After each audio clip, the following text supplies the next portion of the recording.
Hello, and welcome back to Advice Session, a series here on Anything Goes, where you send in your current dilemmas or anything that you want advice on, and I give my unprofessional advice. Today, I have a very raspy voice because I've been singing a lot in the car, etc., etc., and I've also been very dehydrated. I haven't been drinking a lot of water, so my voice is gone. But hopefully some of you think that it's sexy and charming. I know for a fact there will be a few of you that will be annoyed, but this is just what you get with me. I lose my voice so much. It's unbelievable. And I can't tell if it's because I just talk and sing more than the average person, or if it's because there is ultimately something wrong with my throat. But that's neither here nor there, and that is something for me to worry about and not for you to worry about. Don't worry, I will handle that.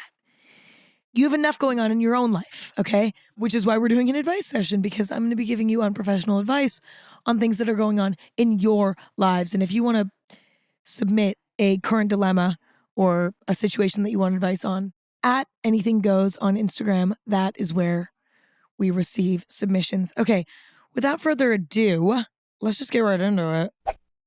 I curated a list today of current dilemmas / situations that you all want advice on that specifically relate to having a crush on someone. So this whole episode is about what the fuck to do when you have a crush. Let me tell you, it's fun to have a crush. It's really distracting, which is great. Like, that's the best part about it, is when you have a crush, it's almost like being drunk in the way that it distracts you. Like, it consumes your mind in a way that is so potent and so all-consuming that nothing else really seems to matter. Like, it becomes your number one priority a lot of times. And there's something kind of fun about that because it is an escape from your real life. It's like, who gives a fuck about homework or work or drama with friends? It's like, no, I got a crush. The only thing I'm worrying about right now is this. Do they like me back? Was I weird when I flirted with them yesterday? Like, what's happening? Anyway, having a crush is fun, but it's also kind of a nightmare because you're in this sort of purgatory where you don't know for sure if they like you back most of the time. And it's exciting, but it's also torture because you're trying to figure it out every day and you're just fantasizing about what it would be like if you were together. And you're so close yet so far. It's a nightmare. It's fun, but it's a nightmare. A lot of things are like that. It's like when you're in a party phase in your life and you're going out a lot. It's fun and it's distracting, but it's a nightmare. It's ultimately a nightmare. Anywho, the last time I had a crush was a few months ago, and I really found myself having a crush on the idea of this person. And then as I got to know them more, I was like, this person is not good for me. Like, if I dated this person, it would be an absolute catastrophe. But it was tough to shake because I was like, well, fuck, I don't know. Like, I don't know them that well. And even though I can tell that we wouldn't be super compatible personality-wise, it's like, but what if we got to know each other and then they did become that? And it was like this whole thing. And the only way I got rid of that crush was by finding someone new. Like, I don't know if I would have shaken that crush as quickly if I hadn't found someone new who was ultimately way better for me. You know, like a better person to have a crush on. All that to say, there's something so challenging about shaking a crush. Even if you can tell that they're bad for you, even if you know that you'll never date them, it's like not up to you when you shake the crush. It's like your subconscious mind has to choose to be done. And that's why having a crush is so challenging. You can't just turn it on and off. I love having a crush. No, I don't. I prefer dating. I actually don't like being in that crush phase. Like, I like being in a relationship. That's what I like. I like dating somebody that I will always have a crush on, or I will have a crush on indefinitely, but feeling secure in that. I don't like being in the gray area. I don't like being in the purgatory of it. I kind of hate that. Like, it is fun, but it is a nightmare, and I prefer to be in a relationship. Like, that's my ideal situation. So, okay. Now, enough about me. What the fuck? Someone said, how do I figure out if someone likes me back?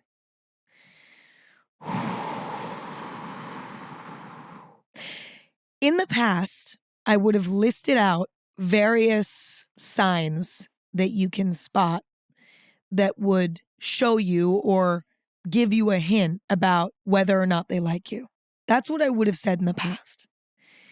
However, through some more life experience, I think my advice now is far less fun and far less exciting.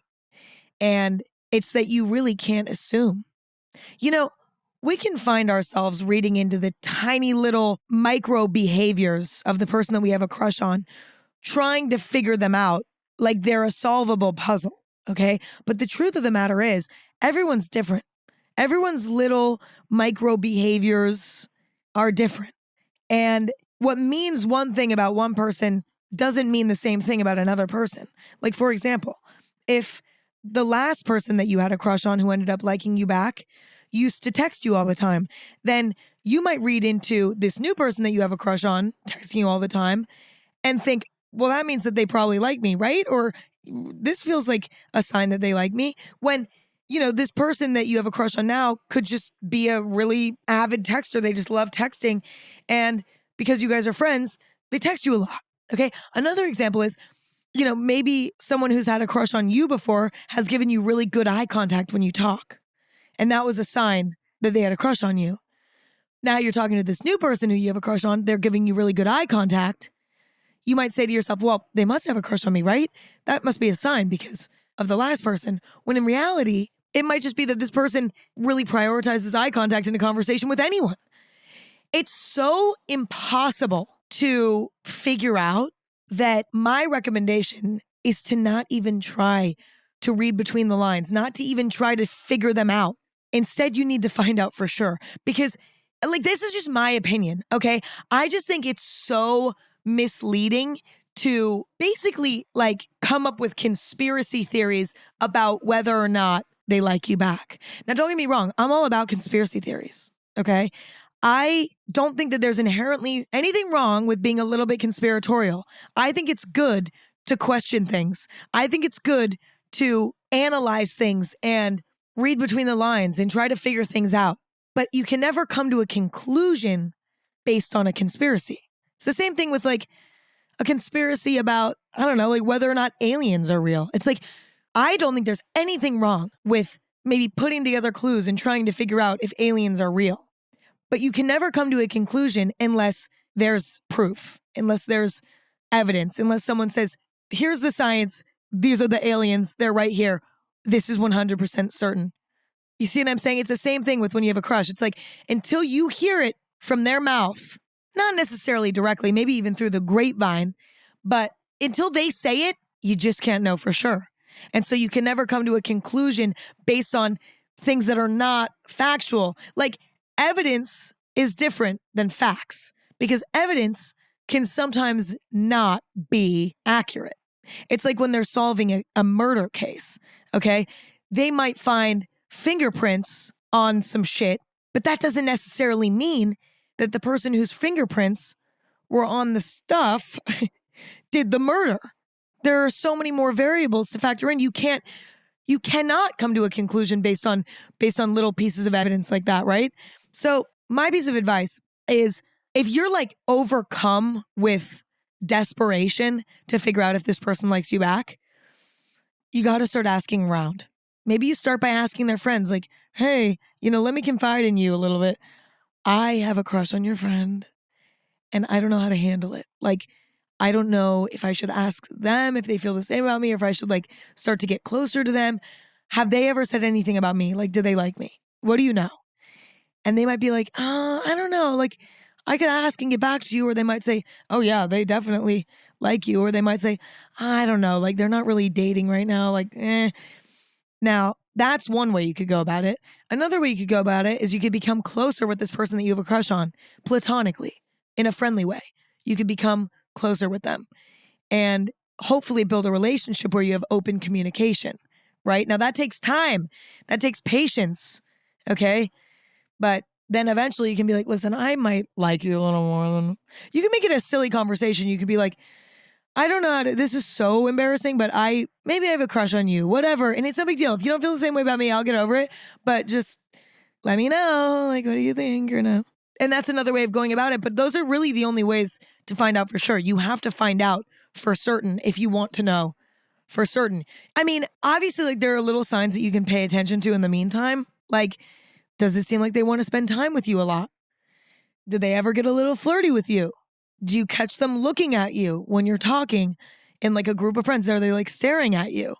Do they seem a little nervous around you sometimes? Or do they get kind of embarrassed sometimes around you? Like, yeah, there are all these signs that are not nothing, right?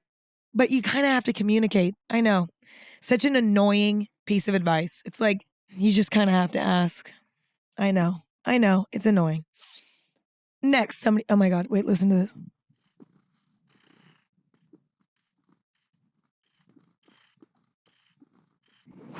My little kitty is very happy to be hanging out today. Okay. Next, somebody said, how do I know when to give up on a crush? Oh, this is the fucking worst. Oh my God, this is the actual worst thing ever because as I mentioned earlier, it's like you can't just turn off a crush. But there are times when we must give up on a crush. Not only am I going to tell you how to know when it's time to give up on a crush, in my opinion, but I'm also going to give you some advice on how, because that's a whole other beast, figuring out how to give up on the crush. Okay. So there's a few ways to come to the conclusion that you need to let this crush go. Number one, you find out for certain that they don't like you back. Now, to look at it in a glass half full way, they might like you one day. Like, there have been times when I've not had a crush on somebody, and then randomly one day I wake up and I have a crush on them. And vice versa. There have been times when I've liked somebody so much and they've not liked me back, and then all of a sudden one day they like me back.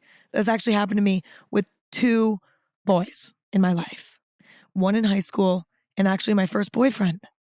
My first boyfriend did not like me back at first, which was fine. And we remained friends. And then eventually one day they liked me back. And I was like, what the fuck? This is great, but also what the fuck? So there's a chance that that could happen. But it doesn't matter. You have to let it go. If you know for sure that they don't like you back, that is an obvious reason to let it go. But it's not obvious because a lot of times we think to ourselves, well, they might come around and they might like us back. That could still be true. And chances are, if they do end up liking you down the line, your feelings for them could resurge very easily. But it doesn't matter. If you know that right now they don't like you back, you got to let it go. If you find that out for certain, you got to let it go. Okay? That's number one. Number two, if you start to develop feelings for this person and they start to develop feelings for you, but you start to figure out through this process of you both having a crush on each other that you're not very compatible with this person. Like, I'll give you an example with, this person I had a crush on a few months ago. Nothing ever happened with them. We were just friends. I don't even know if they knew I had a crush on them. Like, it was whatever. I started to realize that I was very attracted to them physically, for one, which was kind of blinding for me. Like, I couldn't, they were so gorgeous to me that everything that they said and everything that they did to me was perfect because they were hot. You know what I mean? I was like, this is the most gorgeous person I've ever seen. Like, I cannot fathom this. So then in the beginning of my crush made me completely aloof to what their personality was like. But then over time, I started to realize we don't really have a lot to talk about. We don't really have a lot in common. And not only do we not have a lot in common, but also this person isn't a big talker, okay? And I am such a talker, and I kind of need to date someone who also likes talking, who can keep up with my excitement about discussing things and analyzing things. This person was not like that, okay? They're just not a talker. And then the stuff that they did talk about was not inherently interesting to me, and that's fine. There are going to be times when you date people who have interests that don't match up with yours, and it's up to you to find interest in it. But it seemed to be like a reoccurring theme where it was like, we're not really having interesting conversation, I don't think. Not saying that this person is boring or that they can't have an interesting conversation. It's just that they have different interests than me and I have different interests than them. And we don't have interesting, riveting conversation together just because of the nature of who we both are. They probably thought I was boring as fuck too, just because we don't like the same things. And also, last but not least, I think that we were both really shy people when it comes to dating. Like, if it was ever going to happen, one of us needed to be the leading force in the situation.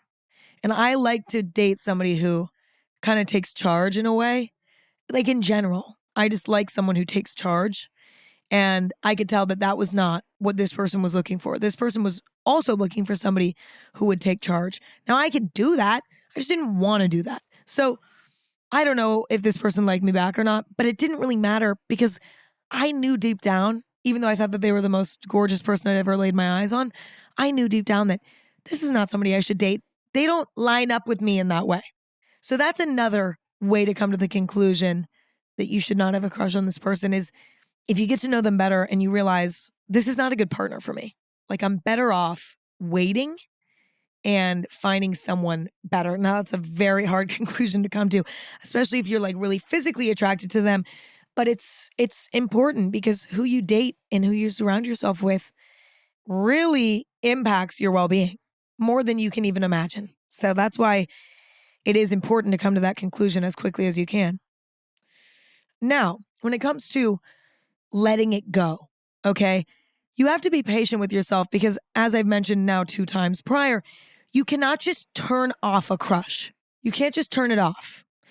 So you have to enter into this journey of letting the crush go with forgiveness and patience with yourself, understanding that it's going to take some time and the feelings are not just going to go away overnight. So there's going to be this period of time where you know that you need to end this crush. It needs to be over. You need to forget about it. But the crush is still very much there. There's going to be a decently long period of time where that's the case. This isn't always doable depending on who your crush is, if they're in your friend group or whatever, but it can be really nice to distance yourself. Again, you can't always do that. If they're in your friend group, you can't alienate yourself from your friend group because you have a crush on somebody in the group and you need space from them. But try to create as much space as you can between you and that person. Hang out with them the least amount possible, okay? And it can be tough. If this is a friend or somebody that you still really like, it can be painful. It can almost feel like a breakup, but it's so helpful. It's helpful in the same way no contact is helpful when you break up with somebody. Out of sight, out of mind. It's far easier to get over someone if they're not around you all the time. So try to get them out of your area as much as possible. But if that's not possible, then it just takes patience. And you might never fully get over them, but you have to sort of accept the fact that you have this crush and accept the fact that it might never fully go away, but that you can't have this right now. And you can hope that maybe one day they'll change their mind and they might like you back, but you can't rely on that. So you just sort of have to find acceptance.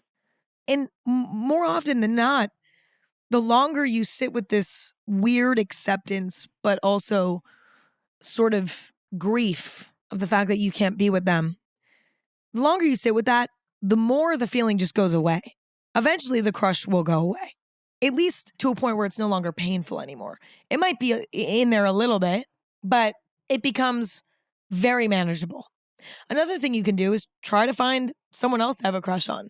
That's what I tend to do when I have a crush on somebody and it's just like, I gotta let this one go. I'll try to find somebody new to have a crush on. I'll get excited about that prospect. Like, who's next? You know, okay, it wasn't this person, but who's next? And I let that be sort of a fun distraction from this other crush. And maybe during that phase of trying to find a new crush, you distract yourself by being a little bit more social. Go and be social. Go and try new things where there's new people around who you could potentially have a crush on. You know, there's nothing wrong with seeking out a new crush. Next, somebody said, I have liked my friend for 2 years, but keep getting into other relationships to distract myself. What do I do? Well, I think for one, you have to sort of break this cycle of using other relationships as a distraction from your ultimate dream, if that makes sense.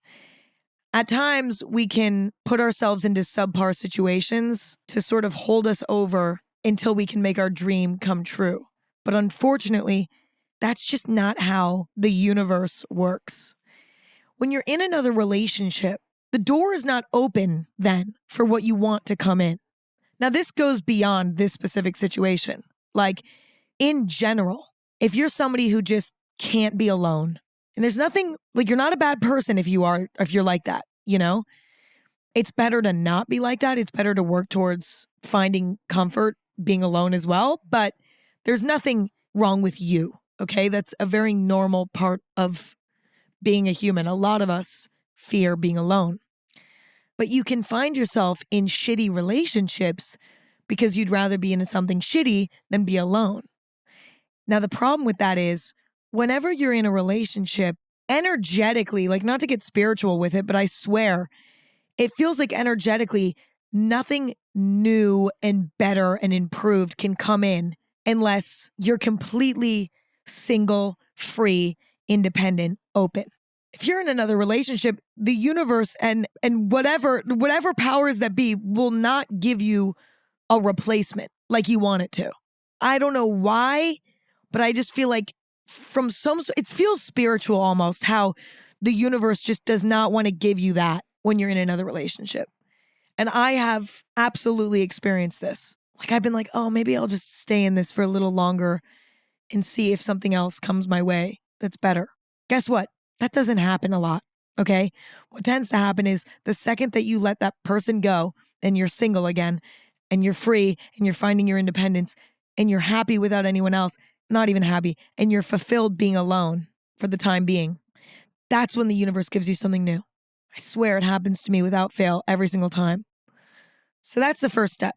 You need to be single for this. It's not fair to you or the people that you're dating to be in the relationship just to avoid pain. Like you're avoiding the pain that comes with having a crush on your friend and being too afraid to ruin the friendship to have a conversation about it and to really figure it out. Any relationship built on a foundation of running away from something is not good and not healthy. And it's not fair. It's not fair to you and it's not fair to the other person. It's actually even more unfair for the other person. So I would say for now, you need to be single. That's step one. Step two, you got to have the conversation. It's been 2 years and you're starting to fall into sort of self-sabotaging behavior. You're getting yourself into shitty relationships, which is not benefiting your quality of life. Like you're better off going to your friend, having a conversation about it, and potentially even ruining the friendship for a period of time. You're better off doing that than you are continuing the way that you are now. For your own well-being and quality of life, you have to communicate at this point, in my opinion. Okay, in my opinion. I think you just need to have the conversation and be like, listen, I don't want this to be weird, but I do kind of wish we could date. Like, how fun would it be? What do you think? You want to or no? Like, you can make it silly. You can make it lighthearted. And it's also important to give them an out so that they feel like they can say, no, I don't have feelings for you in that way. And they don't feel like you're going to be mad. And if you are able to execute that type of conversation, you might end up disappointed. You might not get the result that you want.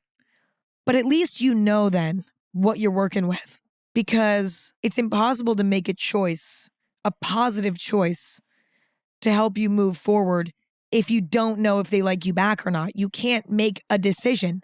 So at least having this conversation will let you know so you can act accordingly. If they like you, then it's like, okay, well, this is amazing. Now you can date, whatever, blah, blah, blah, happily ever after. If they don't like you, then now you know, okay, you know what? I need to let this one go. And I need to start taking the steps to let this go. And I need to start seeking out new people who maybe I could develop crushes on, who will like me back, who I can date in a way that's genuine and authentic, you know? Next, somebody said, how to make a hookup casual without catching feelings. I'm in shambles. Okay, so my advice for this is like weirdly goes against my morals, but it's like the only way I've been able to do it is as follows. If you hook up with someone who you don't like that much, you will not catch feelings for them. Now, the reason why this is challenging is because a lot of times you don't want to hook up with somebody that you don't like. It's like we want to hook up with people who we like a lot. But at times you can find this perfect middle ground where it's someone who you maybe find physically attractive, or you maybe think that they're funny or something, but there's enough about them that you don't like that it's safe. You won't catch feelings. But there's enough also about them that you do like so that it's not like repulsive for you to hook up with them. The reason why this is against my morals is because I just feel like there's something gross about being like, yeah, I don't like this person that much. I'm going to hook up with them. Because they might like you a lot. And that feels gross to me. Like, I don't know.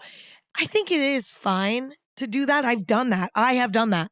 In fact, like every random hookup that I've had that's not led to me dating the person has been a hookup that I made a tactful choice about.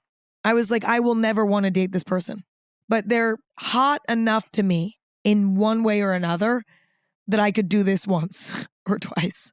You know what I mean? So that's my honest advice, is you just have to choose someone who you don't like, which is a little bit less fun, I'll be honest. But I think the other thing to consider is, what type of person are you? Okay. So let's use me, for example. I'm a relationship girl. I love being in relationships. That's my favorite way of dating. Like, some people love being single and they love just hooking up with everybody and they don't have a problem catching feelings, and that's what makes them happy. Okay. Some people like to be in open relationships. Like, everybody's so different. So you need to figure out what you are in the dating world, who you are in the dating world. I'll use me again as an example. I tend to catch feelings pretty vividly, and I can get my heart broken pretty easily if things don't go the way that I wanted them to. I get sad because I like being attached to boys. Like, I like being attached to them. You know, I'm not somebody who has a guard around their heart and can pick and choose when they're super close with somebody and when they, have really deep feelings for somebody. I'm just not like that. I'm prone to relationships. So with that being said, I can't just like casually hook up with someone I have a crush on. I can't do that, because if they don't like me back, it will absolutely destroy my life. I can't hook up with somebody that I'm really, really into. Like, if I just met someone and I'm like, damn, they kind of seem perfect so far, I try not to hook up with that person, because I need to know that they like me back and that we like each other before I can hook up with them, because I will get destroyed otherwise. So that's just who I am. So the only types of people that I can casually hook up with somewhat successfully is people that I don't really like that much. And I know that I will never like them. And you can tell. You're like, maybe they're kind of cringe to you. Maybe their style is just not your style. Maybe they're not that riveting to talk to, blah, blah, blah, blah, blah. You know that there's something about them that is never going to work for you. But that comes at a cost too, because when you hook up with someone like that, sometimes you can feel a little icky about it after. In fact, I have many times where I'm like, I went into this for the wrong reasons, but also because I don't like them very much, the experience kind of felt icky. It kind of felt gross. Like, I don't need somebody touching me like that who I don't really, really like. Like, that can sometimes feel icky. So it's kind of a catch-22. It's very hard. You just might not be somebody who can naturally hook up with people and compartmentalize your feelings. Like, some people can just do that. I can't. It's all too serious to me. Like, I put having sex with people on a pedestal. It means something to me. And so, I don't know. I think it's a very hard thing to navigate. You just might not be the type of person who can do it in a way that is positive for your life. I feel like I'm that way. Like, I can't do it in a way that has a net positive in my life. That's just who I am. And you might be the same way. So it's about figuring out who you are. You don't need to casually hook up with people. Like, I've come to the conclusion now that I'm probably never going to have a one-night stand again.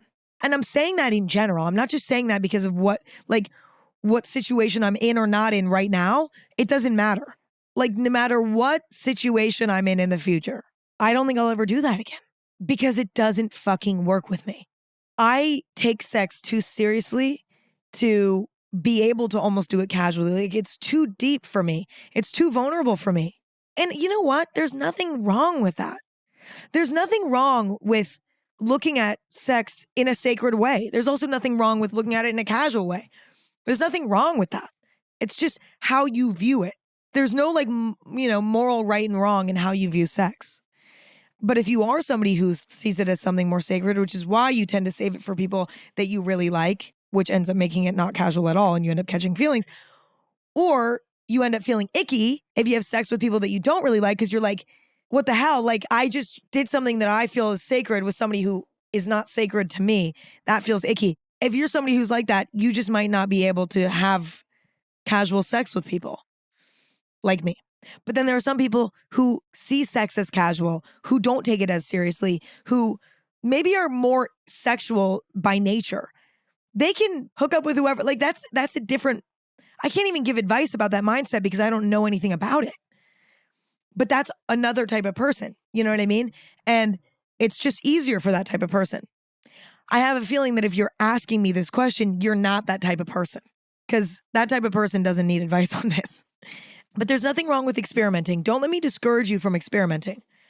If you're like, fuck, I really do want to figure out a way to hook up with people casually, experiment. Try hooking up with somebody that you don't really like, who like you still think is cool and you're still attracted to them, but who you know you'd never want to date. Try it. See if it works for you. See what positives and negatives come with that. I understand being in shambles about it though, because my God, have I been there. The last thing I'm going to say about it too is that there is sort of this societal pressure to have casual sex.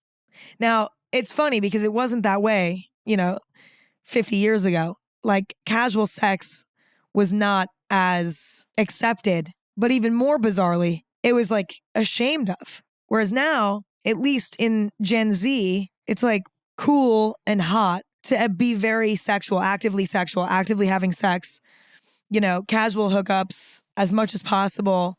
We live in the era of hookup culture. So it is praised to be very sexually active with many different partners and to be exploratory. And I think that that's great. I don't think there's anything inherently wrong with that. However, there are some people like me who do not thrive in that environment, who do not thrive in that lifestyle. Okay. It makes me miserable and it makes me feel icky. And it's not because I'm old fashioned. And it's not because it's because to me, sex is a sacred thing that I only like to have with some people who I really, really, really, really, really, really like. And that's when sex is the most fun for me as well. Sex is not fun for me when it's with a random person. It's not fun. I don't like it. I feel weirded out. I'm too nervous. I'm uncomfortable. It's not like I'm am I going to have an orgasm? No. Are they going to be able to figure that out? No. So it's pointless for me. It's like, we're not in a rhythm. You don't know me. This is weird. I don't really like you. Why am I doing this with you? Ew. Ew. It just gives me the ick. It gives me the ick. Okay. So it's okay to feel that way. A lot of us who are similar to me feel bad or weird or shameful about the fact that we can't have casual sex. But there's nothing wrong with waiting for a partner who you have more trust with, who you have a deeper bond with, who you have more of a commitment to. There's nothing wrong with that. And I can almost guarantee you that for the remainder of my life, I probably will not hook up with random people. I just don't see it ever happening again for me. I think I've learned my lesson enough. Okay, last but not least, somebody said, how to flirt, ...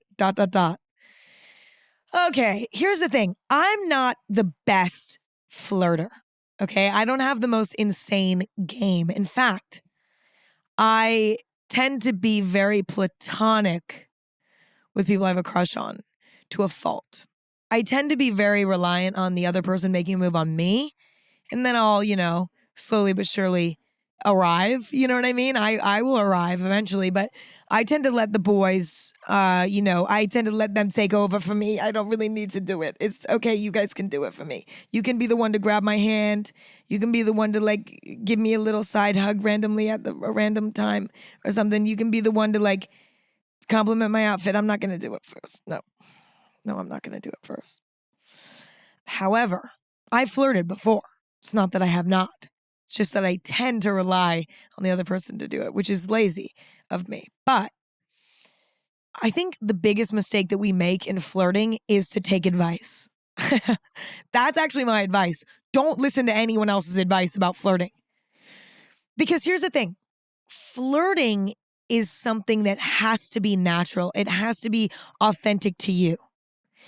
When it's not, and when you're taking advice from somebody else, it feels forced. It feels inauthentic and it's not as effective.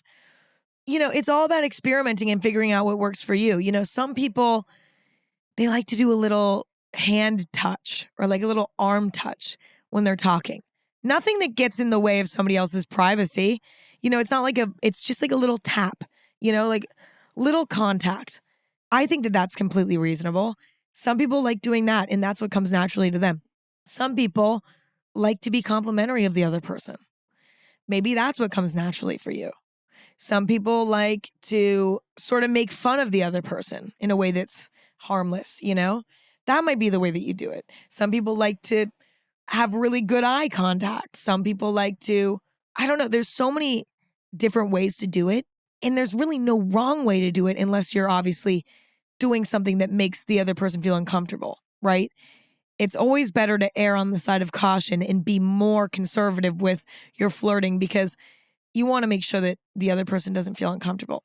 But other than that, there's no wrong way to do it. In fact, the best way to do it is to do it in your way. So like, don't listen to what anyone else says. If someone says, oh yeah, like I always use this one line on people. I'm like, you know, hey, your hand looks warm. Maybe I could get you a cold drink for that. Would you like me to buy you a drink? That's the worst. I just came up with that. And if you ever use that, you will never, it's 8 years of bad luck. Like that's it. Don't ever say that. But you get what I'm saying? Like if somebody gives you some advice like that, don't follow it because it's not going to work for you. You have to find your own way with it. And you have to just be intuitive with it. My biggest piece of advice is if you can find a way to calm down and to settle into your own body again when you're around somebody who you're interested in, that will naturally allow you to flirt. We tend to focus on like, how do we flirt? How do we flirt? Well, what we should really be focusing on is how can we be as comfortable and as ourselves as possible when we're around somebody we're interested in? We're focusing on the wrong thing. Because naturally, if you can find a way to take this person off the pedestal and be comfortable around them, the flirting will just come. That's what we forget about. We're too focused on how to flirt and less focused on how do we just be ourselves around this person. So I would say that's my advice. Anyway, that's all I have for today. I wish you all luck on your journey with your crushes. It's double-edged sword, you know, it's fun, but it's a nightmare, but it's exhilarating and distracting, but it's torturous and painful. It's just one of those things. Anyway, I love you all. Thank you all so much for listening and hanging out. I hope that you enjoyed it. If you did, tune in Thursdays and Sundays, new episodes twice a week, anywhere that you stream podcasts, although video is exclusive to Spotify. Check out Anything Goes on Instagram and Anything Goes on TikTok at Anything Goes. You can follow me on Instagram at Emma Chamberlain, on YouTube, Emma Chamberlain, on TikTok. I don't really know. My username is changing like every 30 minutes right now, but I'm back on TikTok, which is super weird. But find me on TikTok now that I'm back on there. Check out my coffee company, Chamberlain Coffee.